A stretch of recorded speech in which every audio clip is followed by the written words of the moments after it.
రామ్మోహన్ రావు గారు మీరు చెప్పండి సార్. ప్రశాంత్ కిషోర్, రేవంత్ రెడ్డిపై ఈ వ్యాఖ్యలు చేయడానికి గల ప్రధాన కారణం ఏంటి సార్? దీనిపై మీరేమంటారు? స్టాలిన్ గారు మీకు అట్లాగే కోటేశ్వరరావు గారికి నమస్కారం. టీవీ ప్రేక్షకులకు కూడా కోటేశ్వరరావు గారితో పూర్తిగా ఏకీపిస్తూ అదనంగా నేను సమాచారం ఇస్తాను. యాక్చువల్గా ఏంటంటే ఈ కోటేశ్వరరావు గారు అన్నట్టే ఆయన మాటలు ఎక్కడ అన్నారో ఇప్పటికి తెలియదు. సిడబ్ల్యూసీ మీటింగ్ పోయినట్టు తెలుసు, కానీ మరి ప్రశాంత్ కిషోర్ దేశానికి వస్తే దేని మీద రావాలి? బీహారు బీడీ రెండు బీతోనే మొదలవుతున్న మన కేరళ వాడన్నట్టు దాని మీద రావాలి కదా, ఎందుకు రాలేదు?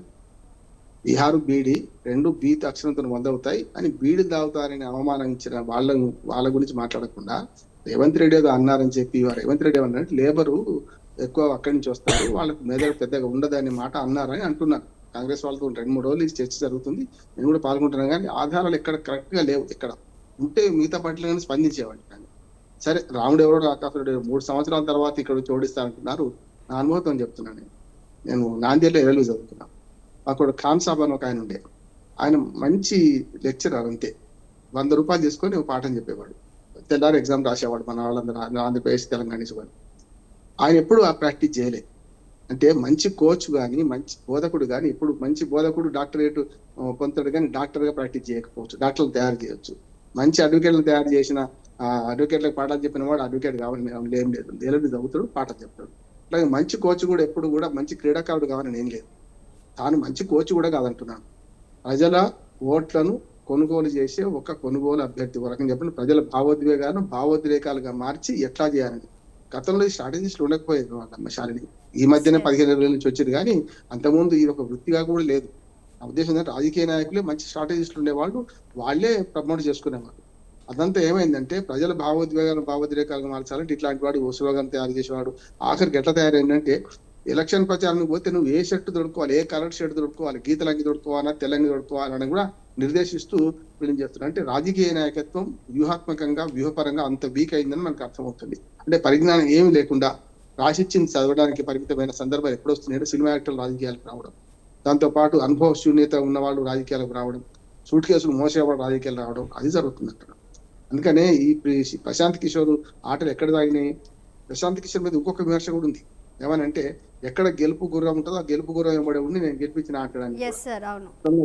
గుజరాత్ లో మొదలైంది, జగన్మోహన్ రెడ్డి ఆంధ్రప్రదేశ్ లో చేసిండు, ఆ తర్వాత మమతా బెనర్జీ దగ్గరకు వచ్చి విఫలమైండు. చూస్తున్నాం కదా మనం. రకరకాలుగా చూస్తే ఎక్కడికక్కడ నేను చెవు పోయించుకుంటా అనే రాజకీయాలను వివరించుకుంటా అన్నాడు. తాను తన పార్టీ పెట్టింది కదా, పోయినసారి ఏమైంది చూసినాం కదా, జనసురాజ్ అనే పార్టీ. ఇప్పుడు అక్కడ వినం అనేది రేవంత్ రెడ్డికి సవాల్ విసరడం కాదు. రేవంత్ రెడ్డి మా ఇద్దరికి, కోటేశ్వరరావు గారు నాకు ప్రేమ లేదు, కానీ అనే మాట కూడా తప్పుడు మాట అంటున్నాడు. ఆయన ఎప్పుడో 3 ఏళ్ల తర్వాత ఓడిస్తా అంటున్నాడు కదా. నేను ప్రశాంత్ కిషోర్ ఒకటి ఛాలెంజ్ చేస్తున్నా. రేపు జూబ్లీ హిల్స్ ఎన్నికలు ఉన్నాయి కదా, కాంగ్రెస్ పార్టీని ఓడించమని ఇక్కడికి వచ్చి ఒకటే కదా, జూబ్లీ హిల్స్ ఒకటే ఎన్నిక కదా, దానికి ఒక మంచి వ్యూహం చేయొచ్చు కదా, ఏం చేస్తలేడు. అట్లాగే ఇంకొక మాట కూడా అమ్మా, మనకు కేసీఆర్ గారు గతంలో పిలిచి సగాలు విడిచిపెట్టింది అందుకే. ఈ ప్రశాంత్ కిషోర్ కున్న అభిజాత్యత, నేను అది పెద్ద స్ట్రాటజిస్ట్ ను వ్యూహకర్తను అని చెప్పి దాంతోనే మధ్యన వెళ్ళగొట్టాడు. చూసినాం. ఇవాళ కాంగ్రెస్ ని గెలిపించింది తెలంగాణలో ఆయన శిష్యుడే. వరకు నిజంగానే స్ట్రాటజిస్ట్ లో గెలిపిస్తున్నాడు అనుకుంటే ఆయన శిష్యుడే కూడా సునీల్ కనుగోలు వచ్చి గెలిపించింది కదా. మరి నీ శిష్యుడే కదా, నేను విడిపోయినాడే కదా. వీళ్ళంతా వ్యూహాత్మకంగా ఈ స్ట్రాటజిస్టులు అనే పేరు మీద, సర్వేలు అనే పేరు మీద ప్రజలను తప్పుదారి పట్టిస్తున్నారు, ప్రజలను పూర్తిగా మోసం చేస్తున్నారు అంటున్నారు. వీళ్ళందరూ కలిసి వాళ్ళు గొప్ప, వాళ్ళు గెలిస్తే తమ గొప్ప అంటున్నారు, గెలవకపోతే రకరకాల తప్పులు ఎదుటి పార్టీల మీద వెతుకుతున్నారు. గెలుపోటములు ప్రజలు నిర్ణయిస్తారు, ప్రజలే చరిత్ర నిర్మాతలు. ప్రజలు ఎవరు కావాలి, ఎవరిని దించాలి, ఎవరిని ఎక్కించాలని స్పష్టంగా వాళ్ళు నిర్ణయించుకుంటారు తప్ప అసలు వీళ్ళ ఈ స్ట్రాటజీ అంతా కూడా మహా అయితే మేధావులకు, చదువుకున్న వాళ్ళకి పనిచేస్తున్నారు. చదువుకున్న వాళ్ళు ఓట్లేస్తలేరు. ఎవరైతే గ్రామీణ ప్రాంతాల్లో ఉంటారో వాళ్ళకైతే అసలు ఈ స్ట్రాటజిస్ట్ వాడు ఉన్నాడో తెలియదు, వాడేమో పనిచేస్తున్నాడో తెలియదు. వాళ్ళ కాంగ్రెస్ పార్టీ గెలుపుకు గతంలో బీఆర్ఎస్ ప్రభుత్వం అహంకారం, అవినీతితోని పూర్తిగా మునిగిపోయి 10 ఏళ్ళు అధికారం చెలాయించి వాళ్ళు చేసిన పనులకు వాళ్ళు స్వయంకృతాపరాధంతో ఓడిపోయింది తప్ప కాంగ్రెస్ పార్టీకి ఏదో మేలు జరిగే ఉండదు. కాంగ్రెస్ పార్టీ అలివిగానే హామీలు ఇచ్చింది. వాళ్ళ వ్యతిరేకతను ఎవరి మీద పోవాలి అంటే బీజేపీ సరిపోదు అనుకున్నారు, కాంగ్రెస్ ని గెలిపించారు. అంతే, ఆల్టర్నేట్ కనపడకాడ గెలిపిస్తారు తప్ప వ్యూహగతులతో ఏమి కాదు, ఊదు కాదు, పీరు లేవదని తెలంగాణలో సామెత. అదే జరుగుతుంది, అంతకని ఏం లేదు. ప్రశాంత్ కిషోర్ ఛాలెంజ్ అనేది వట్టిగా ఏదో ఆయన ఉబుస్పోక మాట్లాడే తప్పితే ఏం కాదు. ఇప్పుడు అక్కడ నిరూపించుకోమనండి. బీహార్లో ఒక్క సీటు కూడా రాదని అంటున్నాను, నేను ఛాలెంజ్ చేస్తాను.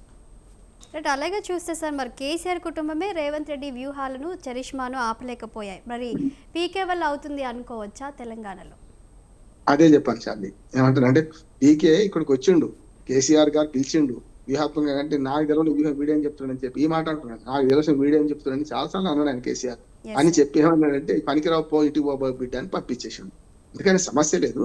స్వయంకృత రాజకీయాల్లో హత్యలు ఉండవు, ఆత్మహత్యలు ఉంటాయి. ఏ పార్టీ కానీ ఏ వ్యక్తి కానీ వాళ్ళంతా వాళ్ళు పొరపాటు చేసి ఆత్మహత్య చేసుకునే ప్రయత్నం చేస్తే ఇంకోటి ఏముండదు. ఇవాళ కేసీఆర్ గారికి వచ్చి సహకరించేది కూడా ఏం లేదు. రేపొద్దున ఇవాళ కాంగ్రెస్ పార్టీకి చేస్తున్న తప్పులు కానీ లేకుంటే అలవి కానీ హామీలు కానీ తీర్చకపోవడం ఇవన్నీ రేపు కేసీఆర్ ప్లస్ అవుతాయా? రేపు బీజేపీ ఎదుగుతున్నది, మరి బీజేపీ 8 పార్లమెంట్ సీట్లు గెలుచుకున్నది, ఓ రకంగా హిందూ ఓట్లు పోలరైజేషన్ చేస్తున్నది. 2-3 ఏళ్ల తర్వాత ఏమవుతుంది ఏం చెప్పలేదు. వ్యక్తులు ఉంటారా పోతారా తెలియదు. వ్యక్తులు శాశ్వతంగా ఇవాళ మున్నోడు రేపు చచ్చిపోవచ్చు. కనుక ఇవన్నీ కూడా రేపటి ఫ్యాక్టర్స్ అప్పటికి పనిచేస్తాయి. ఎప్పుడు కూడా రాజకీయాలను మనం ముందస్తుగా 3 ఏళ్ల తర్వాత 2 ఏళ్ల తర్వాత ఏమైతే ఊహించలేము. రాజకీయాలు ఎప్పుడు అమ్మ శాలిని మనకు సోషల్ కెమిస్ట్రీ అంటే HO2 ఎట్లా అవుతాయి అనేది మనం కెమిస్ట్రీలో చెప్పగలుగుతాం. కానీ రాజకీయాల్లో ఒకటి ఉండదు. రాజకీయాల్లో చిన్న చిన్న మాటలు కూడా ప్రజల్లో ప్రభావం పెడతాయి. చిన్న చిన్న భావోద్వేగాలు కూడా భావోద్రేకాలుగా మారుతాయి.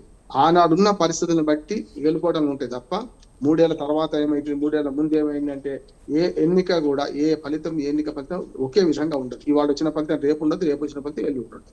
కనుక ఎన్నికలు మారుతున్నా కొద్ది ఎన్నికలు వచ్చినప్పుడు ఆయా సందర్భాలలో ప్రజల తీర్పు ఉంటది. కానీ వీళ్ళు ఈ స్ట్రాటజిస్టులు వచ్చి ఏదో మారుస్తారని ఏం లేదు. కొంత ఒత్తి బండి చేయొచ్చు, ఏదైనా ఉంటే మంచి స్లోగన్లు తయారు చేయొచ్చు. గరీబీ హటావో స్లోగన్ ఎవరిచ్చింది? ఇటువంటి స్టార్ట్లు పుట్టక ముందు ఉన్నది గరీబీ హటావో. హమారా పైసా హమారా హిసాబ్, ఏ నహి చలేగి. ఎవరు? మన కనిశ్రామ్ ఇచ్చిన స్టేట్మెంట్. కనిశ్రామ్కి ఎవరైనా వ్యూహ కడుతున్నాడా? ఇటువంటి వాళ్ళకు మనకి ఇందిరాగాంధీకి ఎవరైనా వ్యూహ కడుతున్నాడా? అట్లా ఉంటాయి తప్ప నీళ్లు నిధులు నియామకాలు తెలంగాణ ఐకాన్ స్లోగన్ తెలంగాణ తెచ్చుకోవడానికి ఇవన్నీ ప్రజల నుంచి రావాలి స్లోగన్ తప్ప ఈ నాయకుల నుంచో లేకపోతే ఇట్లాంటి స్ట్రాటజిస్టుల నుంచో ఈ ఓట్లు అమ్ముకునే ఓటు యంత్రాలుగా మార్చే క్రమంలో చేసే వాళ్ళతో ఏమి కాదు. కానీ వాళ్ళు మాట్లాడుకుంటారు, మేమే చేస్తున్నాం అంటారు. అందుకనే రాజకీయ పార్టీలు కూడా అదే విధంగా ప్రవర్తిస్తున్నాయి. గెలిస్తేనే మా గొప్ప, గెలవకపోతే ఈవీఎం తప్పు, గెలవకపోతే ఓటు చోరీ, ఇవన్నీ మాట్లాడుతున్నారు. వాళ్ళు గెలిచినప్పుడు మాత్రం అంత సక్రమంగా ఉన్నట్టు, వాళ్ళు లేకపోతే మాత్రం సక్రమంగా లేనట్టు. అన్ని పార్టీలకు వర్తిస్తాయి అమ్మ శాలిని. వాళ్ళ కేటీఆర్ కూడా ఏమంటున్నాడు? బ్యాలెట్ పేపరే కావాలంటూ. మరి మీరు 2 సార్లు గెలిచిండు కదా, మీరు ఈవీఎంలతో గెలిచింది కదా, మీకు గెలిపంత పట్టిదేనా? తప్పు కదా.